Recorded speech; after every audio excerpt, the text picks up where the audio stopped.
కేవలం 8 రోజులలోనే పని పూర్తి చేసుకురావాల్సిన వీళ్ళు టెక్నికల్ ప్రాబ్లమ్స్ కారణంగా 9 నెలలు స్పేస్లోనే గడపాల్సి వచ్చింది. వీళ్ళు సైకలాజికల్గా మరియు ఫిజికల్గా చాలా పెద్ద ప్రాబ్లమ్స్ని ఫేస్ చేయాల్సి వస్తుంది.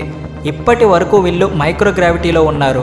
భూమి మీదకి తిరిగి వచ్చాక వాళ్ళ బాడీలు మన భూమి గ్రావిటీకి అంత ఈజీగా అలవాటు పడలేవు. మన శరీరం భూమి మీద ఉన్నప్పుడు అది దానంతట అదే బ్యాలెన్స్ చేసుకుంటుంది. కానీ స్పేస్లో ఈ బ్యాలెన్స్ ఉండదు.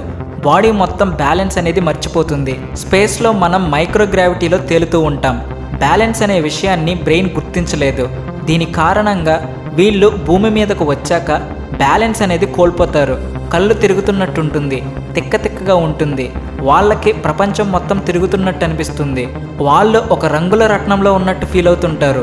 దీనివల్ల విపరీతమైన మోషన్ సిక్నెస్ ఫీల్ అవుతారు. మనలో కూడా కొంతమంది ట్రావెల్ చేసేటప్పుడు ఈ మోషన్ సిక్నెస్ని అనుభవిస్తుంటారు. జర్నీ వాళ్ళకి పడక వామిటింగ్స్ అవుతాయి, బాగా టైర్డ్ అయిపోతారు, బాగా అన్కంఫర్టబుల్గా ఫీల్ అవుతారు.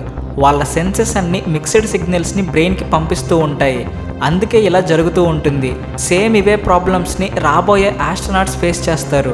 వీళ్ళు వాళ్ళ తలని కూడా సరిగ్గా తిప్పలేరు, ఎందుకంటే వాళ్ళ బ్రెయిన్ స్పేస్కి అలవాటు అయిపోయింది. మన భూమి గ్రావిటీ అలవాటు లేక బ్రెయిన్ ఫంక్షనింగ్ సరిగ్గా జరగదు.